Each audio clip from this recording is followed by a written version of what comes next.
Olá, seja bem-vindo ao 145º dia da leitura bíblica. Meu nome é Everton Alonso e você está junto comigo para ler a Bíblia toda em um ano.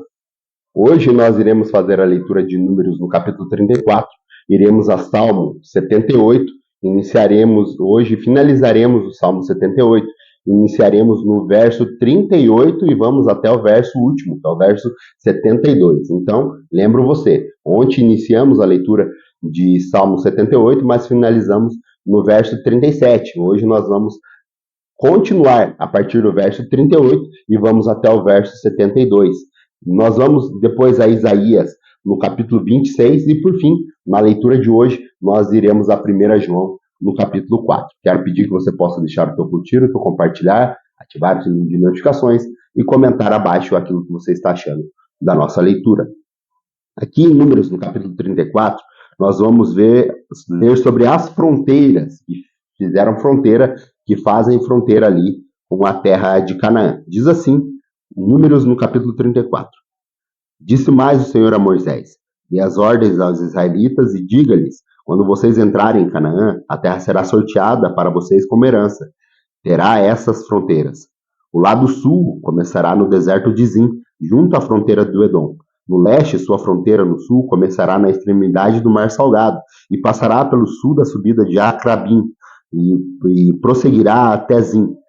Aí irá para o sul de Cádiz Barneia, depois passará por Azar Adar e irá até Asmon, onde fará uma curva e se juntará ao ribeiro do Egito, indo terminar no mar. A fronteira ocidental de vocês será o litoral do Mar Grande, será essa fronteira do oeste. Essa será a fronteira do norte. Passa uma linha desde o Mar Grande até o Or, e do Monte Or até Lebo Amate. O limite da fronteira será Zedade, prosseguirá até o Zifron e terminará em Azar Enã. Será essa a fronteira do norte de vocês. Essa será a fronteira oriental. Passa uma linha de Azar Enã até Sefã. A fronteira descerá de Sefã até Ribla, no lado oriental de Aim, e prosseguirá ao longo da encosta do leste do mar de Quinerete. A fronteira descerá do longo do Jordão e terminará no Mar Salgado. Será essa terra de vocês, com as fronteiras de todos os lados. Moisés ordenou aos israelitas: distribuem a terra por sorteio como herança. O Senhor ordenou que seja dado às 9 tribos e meia, porque as famílias da tribo de Ruben e da tribo de Gade e da metade da tribo de Manassés já receberam a herança delas. Essas 2 tribos e meia receberam a sua herança do lado leste do Jordão, frente a Jericó, na direção do nascer do sol. O Senhor disse a Moisés: estes são os nomes dos filhos que deverão distribuir a terra e receberem como herança. O sacerdote Eleazar e Josué, filho de Nun, designe um líder de cada tribo para ajudar a distribuir a terra.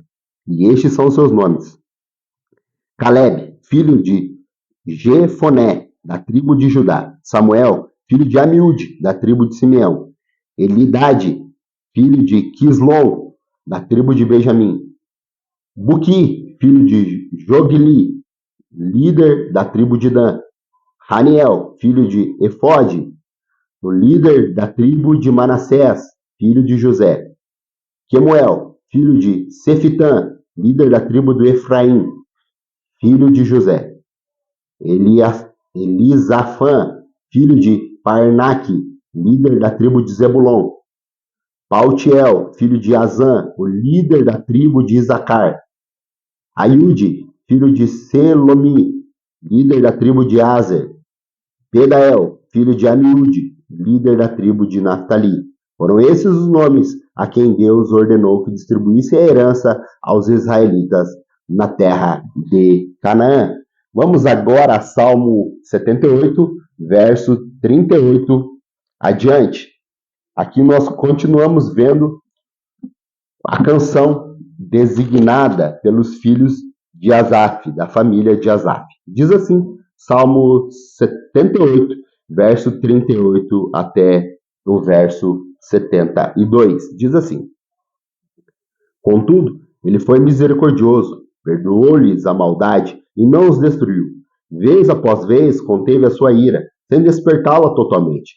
Lembrou-se de que eram meros mortais, brisa passageira, que não retorna. Quantas vezes mostraram-se rebelde contra ele no deserto e entristeceram na terra solitária. Repetidas vezes puseram Deus à prova, irritando o santo de Israel. Não se lembravam da sua mão poderosa, do dia em que redimiu-o do opressor, do dia em que mostrou os seus prodígios no Egito, as suas maravilhas na região de Zoan, quando transformou os rios e os riachos dos egípcios em sangue. Ele não mais conseguiram beber da sua água. Enviou enxame de moscas que os devoraram e rãs que os devastaram. Quando entregou as suas plantações às larvas, a produção da terra aos gafanhotos, e destruiu as suas vinhas como saraiva, e as suas figueiras bravas em geadas. Quando entregou os gados dele ao granizo, e os seus rebanhos aos raios. Quando os atingiu com a sua ira ardente, com furor, indignação e hostilidade, com muitos anjos destruidores. Abriu o caminho para a sua ira, não os poupou da morte, mas entregou às pestes. Matou todos os primogênitos do Egito, as primícias do vigor varonil, das tendas de Cã, mas tirou o seu povo como ovelha, e o conduziu como um rebanho pelo deserto.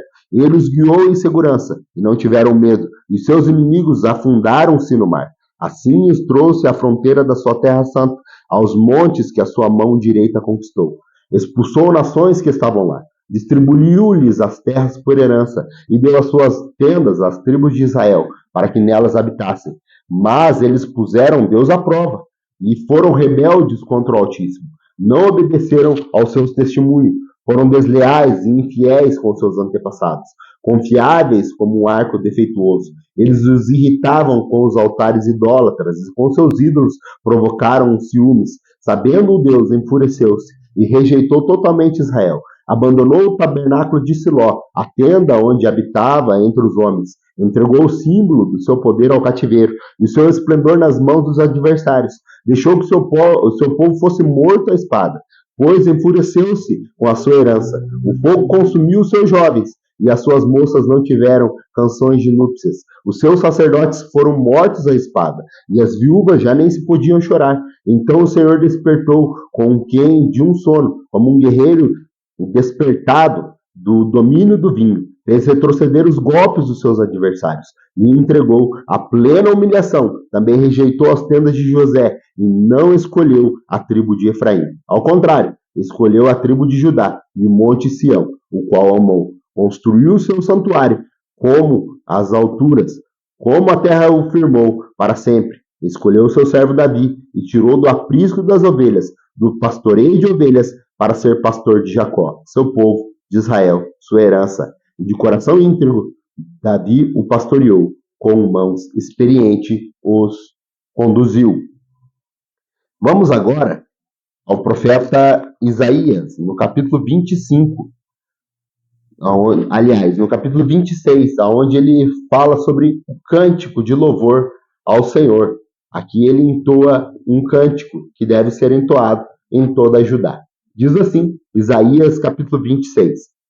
Naquele dia, este cântico será entoado em toda Judá. Temos uma cidade forte. Deus estabelece a salvação como muros e trincheiras. Abram as portas para que entre a nação justa, a nação que se mantém fiel. Tu, Senhor, guardarás em perfeita paz aquele cujo propósito está firme, porque em ti confia. Confiam para sempre no Senhor, pois o Senhor, somente o Senhor, é a rocha eterna.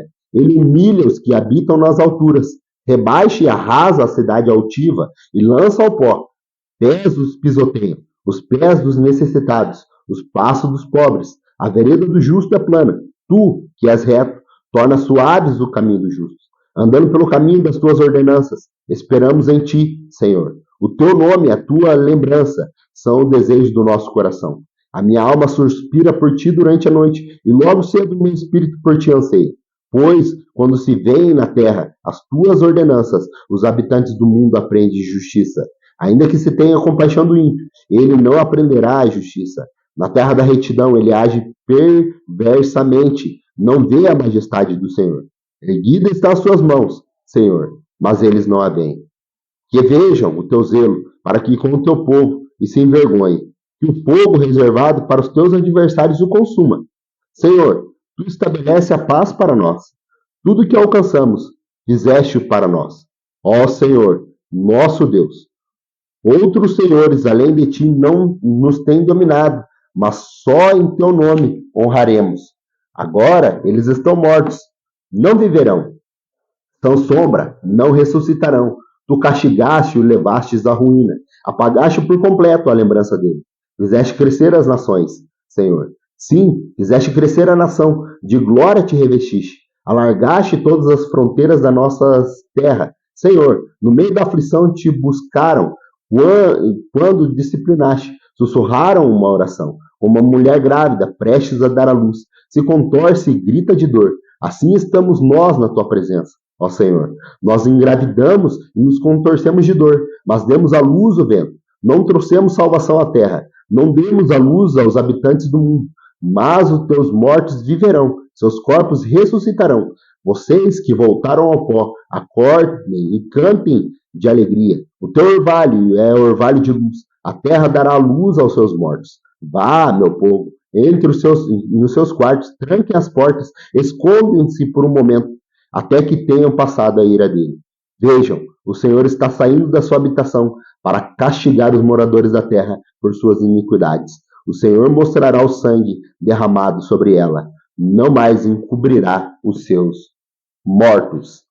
Vamos agora para a nossa última leitura de hoje, que está lá em 1 João.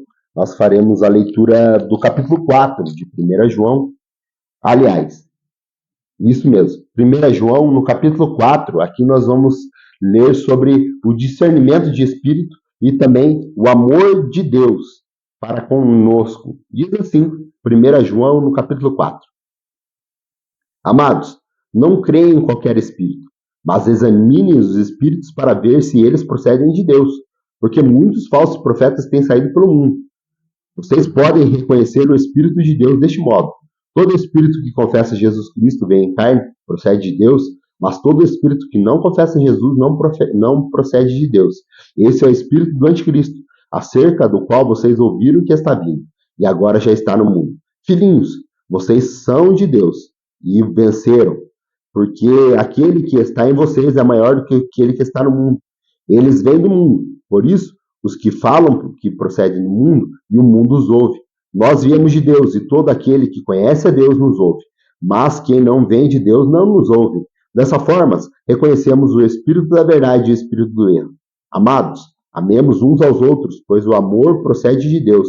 E aquele que ama é nascido de Deus e conhece a Deus. Quem não ama não conhece a Deus, porque Deus é amor. E foi assim que Deus manifestou o seu amor entre nós. Enviou seu Filho unigênito ao mundo, para que pudéssemos viver no meio dele. Nisso consiste o amor, não que em nós tenhamos amado a Deus, mas em quem ele nos amou, e enviou seu Filho como propiciação pelos nossos pecados. Amado, visto que Deus assim nos amou, nós também devemos amar uns aos outros. Ninguém jamais viu a Deus. Se amarmos uns aos outros, Deus permanece em nós e seu amor está aperfeiçoado em nós. Sabemos que permanecemos nele e ele em nós, porque ele nos deu do seu Espírito.